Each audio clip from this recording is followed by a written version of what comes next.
श्रीमहागणाधिपतये नमः। श्रीमहासरस्वत्यै नमः।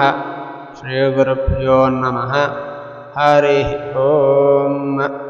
वागर्थाविव सम्पृक्तौ वागर्थप्रतिपत्तये जगतः पितरौ वन्दे पार्वती परमेश्वरौ। పరమేశ్వరస్వరూపమైన శ్రీ శివమహాపురాణ పఠనమునకు నమస్కారం. ఇక ఈ వీడియోలో రుద్ర సంహితలోని సృష్టికాండమైన నారదుని తపస్సు అనే ఘట్టం తెలుసుకుందాం. ఒకప్పుడు బ్రహ్మమానసపుత్రుడు మునుశ్రేష్ఠుడు అయిన నారదుడు తపోదీక్షయందు నిష్ఠ కలిగి హిమాలయ గిరిభూములు అన్వేషింపగా పరమసుందరమైన ఒక గుహ కనిపించినది. దాని చెంతనే గంగానది కూడా ప్రవహిస్తోంది. ఆ ప్రదేశం మిక్కిలి అనుకూలమని భావించి ఆ మునిపుంగవుడు దృఢాసనబద్ధుడై ప్రాణాయామం చేసి మౌనయ్యై దీర్ఘకాలం తపశ్చర్య కొనసాగించాడు. నారద మహాముని గంగానది చెంతనున్నటువంటి కైలాస ప్రదేశానికి వెళ్ళి ఒక అనుకూలమైన స్థలాన్ని భావించి ఆ ప్రదేశం తన తపస్సుకు సరిపోతుందని తను భావించి దృఢాసనం వేసుకొని ప్రాణాయామం చేసి సంధ్యానుష్ఠానాలని నెరవేర్చుకొని దీర్ఘకాలం మౌనియి తపస్సు చేయ కొనసాగించినాడు. అతని తీవ్ర తపోనిష్టకు స్వర్గాధిపతి అయిన ఇంద్రుడు భయపడ్డాడు. ఎందుకు? తనకు పదవి భ్రష్టత్వం సంప్రాప్తిస్తుందనే శంకతో ముని తపస్సును భగ్నం చేయాలని నిర్ణయించుకున్నాడు.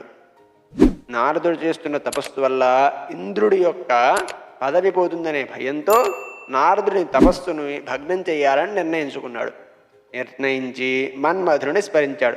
వెంటనే వచ్చేశాడు మన్మధుడు. అతని రాక చూసి ఇంద్రుడు, మిత్రమా, నా రాజ్య సుస్థిరం నీ మీదే ఆధారపడి ఉంది. నారదుడు దుస్సహమైన తపస్సులో మునిగి ఉన్నాడు, ఎలాగైనా విఘ్నం చేయవలసింది అని పరిపెర విధాలుగా కోరగా, ఓ అదెంత పని అని తర్పంతో కందర్పుడు వసంతుడిని వెంట తీసుకొని బయలుదేరాడు. అనగా మన్మథుడు కామదేవుడిని వెంట తీసుకొని ఇద్దరు బయలుదేరి వెళ్ళారు. ఇద్దరు కలిసి నారదముని తపస్సు చేసుకుంటున్న పవిత్ర భూమికి వచ్చి తమ నేర్పును, చాతుర్యాన్ని, కళాప్రావీణ్యాన్ని, మాయలను ప్రదర్శించారు.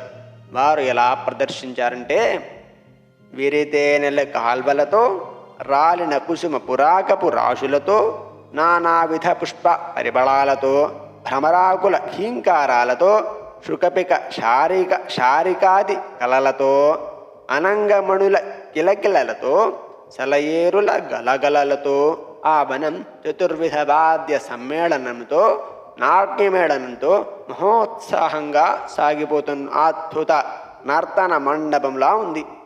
మన్మథ ప్రతాపం అక్కడ వెళ్ళి విరుస్తోంది. అయినా సరే నారదుడు ధీరుడై ఎట్టి వికారాన్ని పొందక నిర్వికారుడై తన తపస్సును కొనసాగిస్తూనే ఉన్నాడు. మారుడు అహంకారదూరుడై, అనగా కామదేవుడు, మన్మధుడు అహంకారం వదిలి అపరాజయాన్ని పొంది సురాధిపతి చెంతకు వెళ్ళారు, అనగా ఇంద్రుడి వద్దకు వెళ్ళారు. అట్లా జరగడానికి గల కారణం ఏమిటో చెబుతాను, శ్రద్ధగా వినండి. మహాదేవుని కృప వలనే నారదుని మీద కామదేవుని ప్రభావం ఏమీ పనిచేయలేదు. ఎందుకనగా కొంతకాలం పూర్వము పరమశివుడు ఈ ప్రదేశంలోనే తన తపస్సు చేస్తుండగా కామదేవుడు వచ్చి పరమశివుడి తపస్సును భగ్నం చేసినాడు. అప్పుడు పరమశివుడు వెనువెంటనే కామదేవుడిని భస్మీపడనం చేసి కైలాసానికి వెళ్ళిపోయినాడు. ఇలా జరిగిన విషయాన్ని రతీదేవి తెలుసుకుని రతీదేవి కామదేవుడిని పునర్జీవితుని చేయమని దేవతలను ప్రార్థించింది. అప్పుడు సకల లోక కళ్యాణప్రదుడగు శంకరుడిని దేవతలు వేడుకున్నారు. వారి ప్రార్థనను విని శంకరుడు ఇట్లా పలికిన, దేవతలారా, కొంత సమయం గడిచిన తరువాత కామదేవుడు పునర్జీవితుడవుతాడు. కానీ ఇచ్చట అతని ఉపాయములు ఏవని ఫలించవు. దేవతలారా, ఇచ్చట నిలబడి ఎంత దూరము మన నేత్రములు చూడగలవో అంత మేరకు మన్మధుని బాణాలు, కామదేవుడి ప్రభావము ఏమీ పనిచేయదు.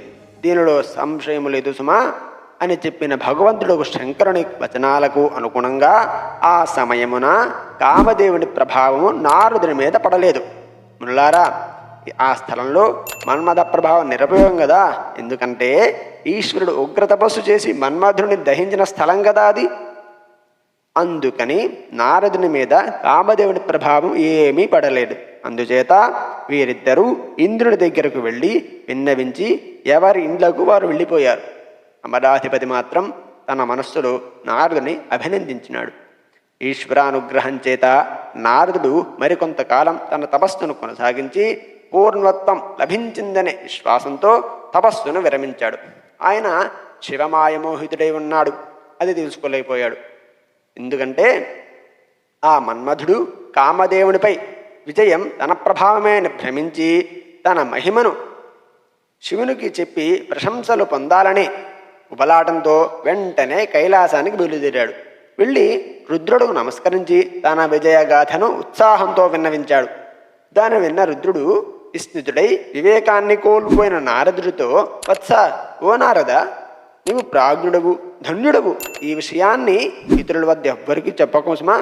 పరిహాసపాత్రుడు అవుతావు. నీలోనే రహస్యంగా దాచుకో, సరేనా? విష్ణు వద్ద అస్సలు ప్రసంగం చెయ్యకు సుమా అని పలుమార్లు హెచ్చరించిన నారదుడు ఆ మాటని చెవిని పట్టలేదు కదా. ముల్లారా, భావికర్మ చాలా బలీయమైనది. కర్మ ఎప్పుడు ఈశ్వర ప్రేరేపితమే. కర్మ ప్రేరితుడై ఉన్న ఆ ముని బ్రహ్మలోకానికి వెళ్ళి పితామహునకు నమస్కరించి తన కామ విజయగాథను వివరించాడు.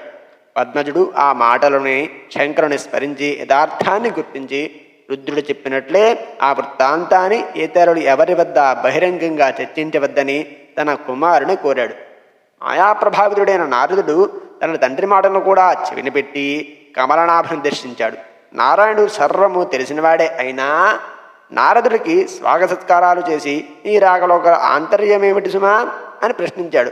కామ విజయ గర్వాహంకారంతో ఉన్న నారదుడు యథావత్తుగా తన విజయాన్ని వర్ణించాడు. అప్పుడు సత్యాన్నెరిగిన పద్మనాభుడు చమత్కారంగా ఇలా అన్నాడు. ఓ మునిసత్తమా, నువ్వు బ్రహ్మకళానిధివి కదా. భక్తి జ్ఞాన వైరాగ్యాలు లేనివాణిని అరిషడ్వర్గాలు ఎలా బంధిస్తాయి? కానీ నీ వంటి నైష్ఠిక బ్రహ్మచారిని, జ్ఞాన ప్రభృతి వికారము లేని వానిని బంధించవు కదా. నీకు కామవికారం లేదు కదా, ఉండదు కదా అసలు అని విష్ణుమూర్తి పలు విధములుగా అడిగిన హరి యొక్క పలుకులలోని ఆంతర్యాన్ని గ్రహించలేదు నారదుడు. గ్రహించకపోగా మరింత గర్వితుడై లోక సంచారానికి కూడా బయలుదేరాడు ఆ నారద మహాముని. ఇంతటితో నారదుని తపస్సు అనే ఘట్టం పరిసమాప్తి. రేపటి వీడియోలో నారదుని మోహం అనే ఘట్టం గురించి తెలుసుకుందాం. హరి ఓం దత్సతు.